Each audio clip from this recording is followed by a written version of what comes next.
Ready. Hello, everyone, and welcome to Justified Jewel Podcast. My name is Joanne Cox, and I can be found on multiple sites, all of your media sites. And do check out my website, which is justifieddjewel.com. Here at Justified Jewel Podcast, what we do here is multiple streams, different types of subjects. I'm not just going in this one stream. My purpose is to touch individuals to enlighten them on whatever that subject matter is. And today, this subject matter is about Independence Day.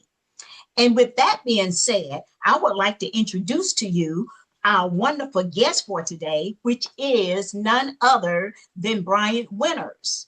Bryant is a former legislator and a political innovator. He lives right here in Fayetteville, North Carolina. I have him on because of the fact that he's highly intelligent, he is true to his word, and he digs deep into all the meanings of things that we take so lightly. And one of those is Independence Day.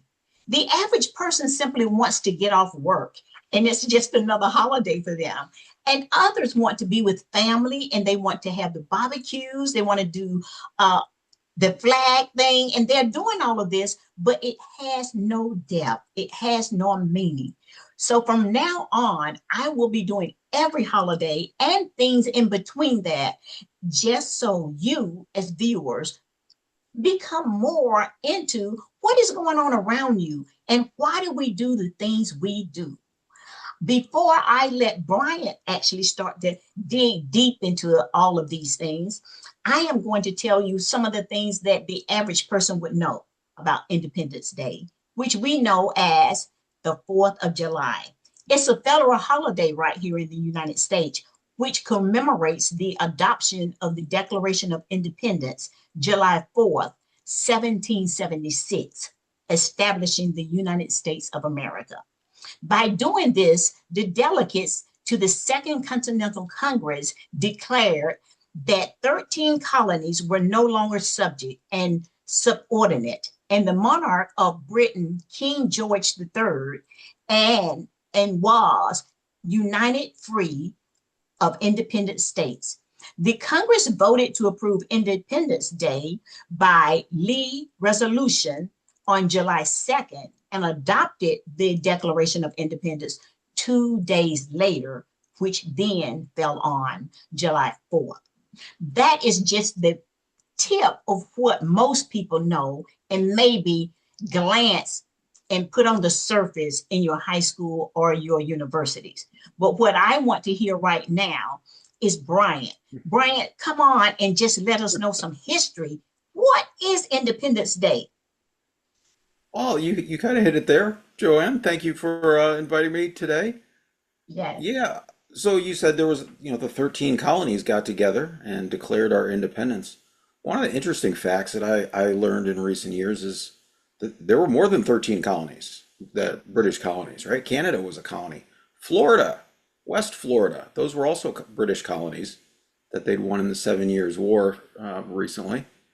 And those colonies didn't want to be part of the United States of America. They weren't Hmm. interested. Hmm. And so I thought that was pretty fascinating fact.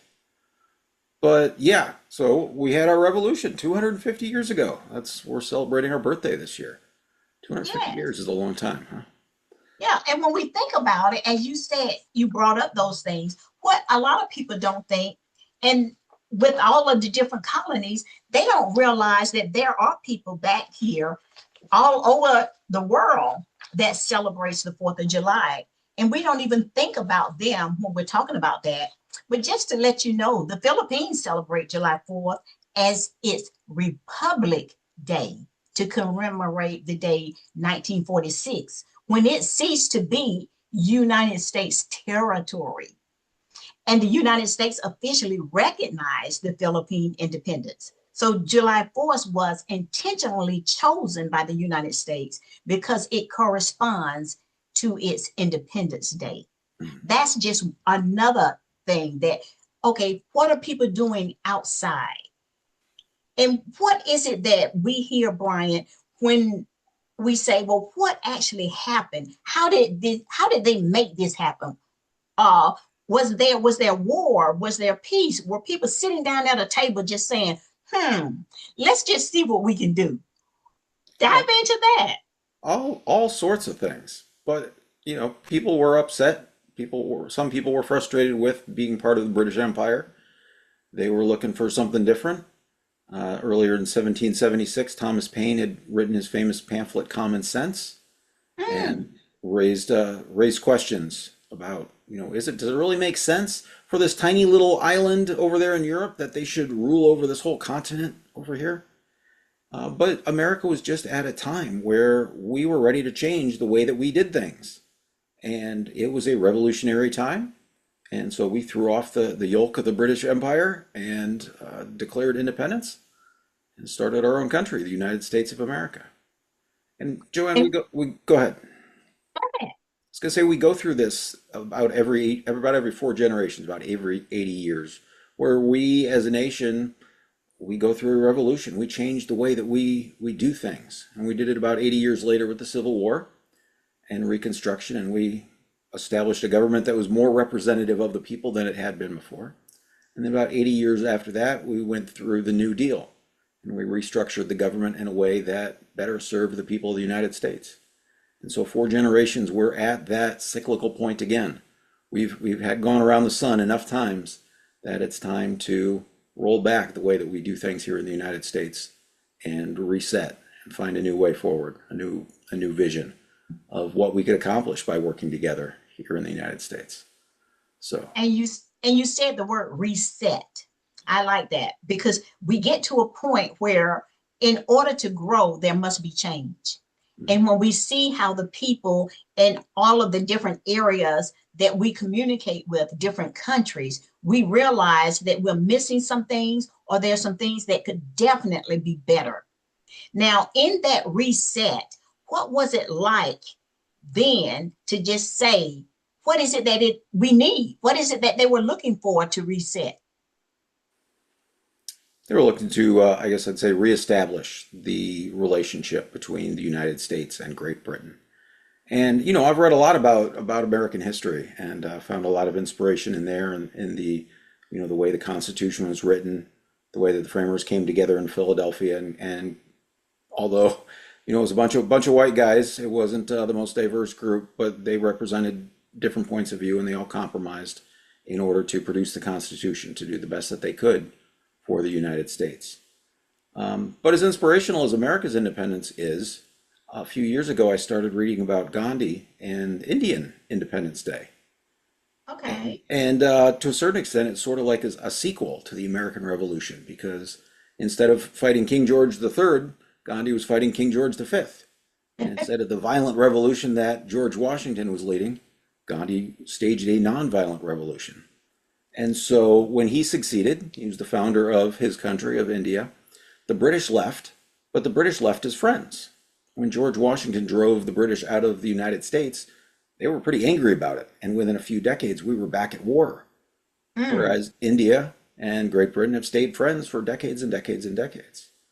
And I think that speaks to how much more we can accomplish by trying to solve our problems non-violently, by trying to work things out peacefully, instead of with violence, or with disagreements, with focusing on what we don't like about each other, instead of trying to find what we have in common, what we can agree on. I like that. And so many of us feel that that is so necessary to do things in a nonviolent way. But when you have a diverse group, simply means that we don't think alike. What is your take on any movement that we can touch the people? And we already know bite the elephant one bite at a time. We already know take one step at a time. But how do we spread as individuals that's in the background, in our workplace, if you're into the church, in the church place, in your neighborhood, we can all make that step. What would you suggest that we do to get this started? Depends on what you want to get started, but I think some of the important rules are to lead by example. The golden rule is one that's common to, every religion on the planet of treat Mhm. others the way that you'd want to be treated. And I think that's really a core principle of humanity. That's something that we have in common across all cultures of that wanting respect and dignity. Yes. And we're talking about the Independence Day and that word independence that we're free of. So how free are we? Is freedom really free? Is freedom really free? I guess part of it is in your mind, right? What do you want? If you are bombarded by advertisements and you're persuaded that you want to buy this thing, well, then are you free, or is somebody manipulating your opinions and your Hmm. wants and your desires? And if I Joanne and I try to live a pretty simple life, like Gandhi. And so if I'm not trying to buy and accumulate a lot of material possessions, that can make me free in a way that somebody who thinks that they'll find happiness in consumption is not free. Exactly. And that's what I wanted to come out because we get so caught up in things and we don't even realize it until we're deep into the things. People will actually spend a lot of money for Independence Day just for the celebration. And I want to talk a little bit more about some other things that we connect to Independence Day. It says here that the English city is a cathedral. They ring the bells. And in 2019 and 2020, for the anthem of the Star Spangled Banner. So every July 4th, it is linked to the anthem commemorating its status and the birthplace of John Stafford Smith, who composed the tune which the anthem is based. Now, there are so many times where we hear the Star Spangled Banner, and some people it's no significance. So, how do we here tie the 4th of July in with that national anthem? How do we tie it into that? Well, to a certain extent, the Star Spangled Banner is celebrating war and violence and the bombs bursting in air. Um, you know, See? there's an aspect of that. Yes. And so we don't make that connection though, do we? When we say bombs bursting in air, we think of fun and we think of the sparkles and all of this. And this is what I want to put on the table. Mhm. Know the history, make the changes, and understand about nonviolence because there are so many times that we will even infringe on a neighbor's property because we want to do the bombs bursted in air. So now we're getting fireworks going on at 11 and midnight. Mhm. And I'm talking about myself right now because I don't want that in my yard. Well, But at the same time, it's the celebration and they feel that it's okay. And the thing about do unto others as you would have them do unto you. Well, we have to step back and understand that the average person, they don't always take care of themselves. So how can we expect them to take care of us or to respect us in that manner? So I want to back up with you saying mhm. that you're not a person that consume a lot of material things. How do we get people to see the simplicity of life by not looking like we're saying you need to do this? I know you're going to say live by example, but but Brian, when we are out there, how can we do that other than just living by example? Well, one of the possible ways, I think we've talked about this before, is I promote a monthly fast, a group fast, on the Oh, 15th okay. of each month.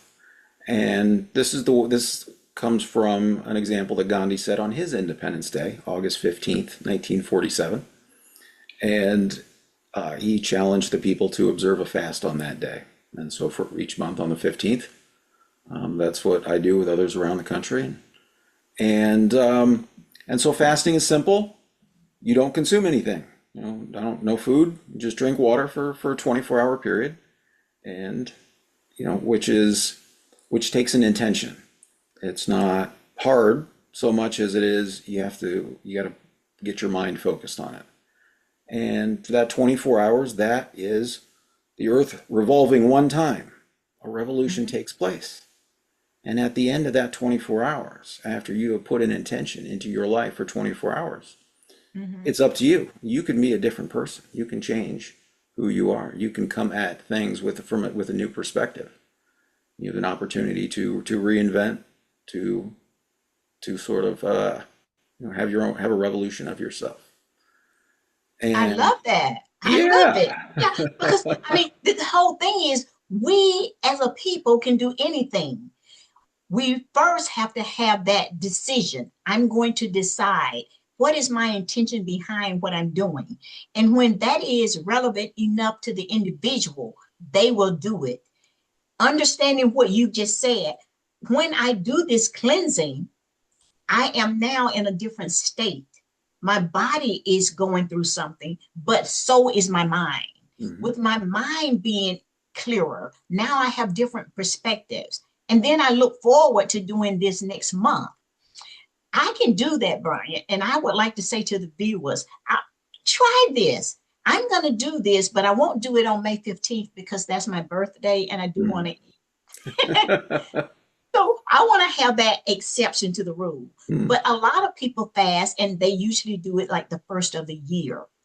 But I'm thinking, what about the frequency of doing something closer together? Because it's the mindset.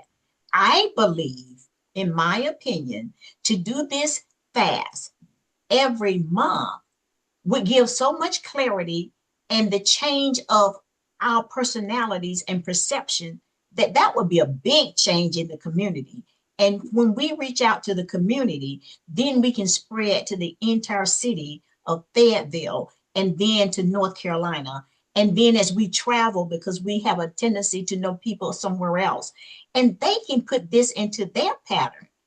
This is how I think we change the world. This is how I think we should be thinking of Independence Day. How can I free myself individually? And how can I make the path of everyone that I touch? Now, I would like to say that I know Brian from an organization that is called Toastmasters International. I would have never known this man if I wasn't a part of that.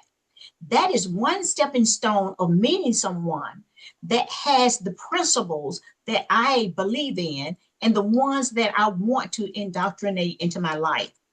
With that being said, everywhere you do a speech, Brian, you are making that mark and you are touching people and you live it. So now the intentionality is something that is just natural for you. It just exudes out of your pores. And I want you to talk about how you live and outside of just setting that as an example in the political world. Absolutely. Well, as I said, I study a lot of history, and America's at this cyclical point where we're ready to reshape the way that we do things. There are a lot of people who are very frustrated with the way that our government is working or not working. It's probably a more accurate description. So what do we do about that? And a lot of people maybe expect things to get worse before they get better. In the same way that you might think an alcoholic has to hit rock bottom before they can turn their life around. And while that's a stereotype, it's not really true. Somebody can turn their life around at any time. And so we as a country, we can turn ourselves around at any time if we together can manifest a shared intention the way that the framers did back in 1776 after reading Thomas Paine and Common Sense. If we can come together with a shared intention, we could turn our country around right now, this year. This And year. this year. Because the thing is, we've been around for 250 years. Our operating system in this country maybe is getting a little buggy. It's not working as well as it could. And, on our computers, you got to update the software you're running every once in a while.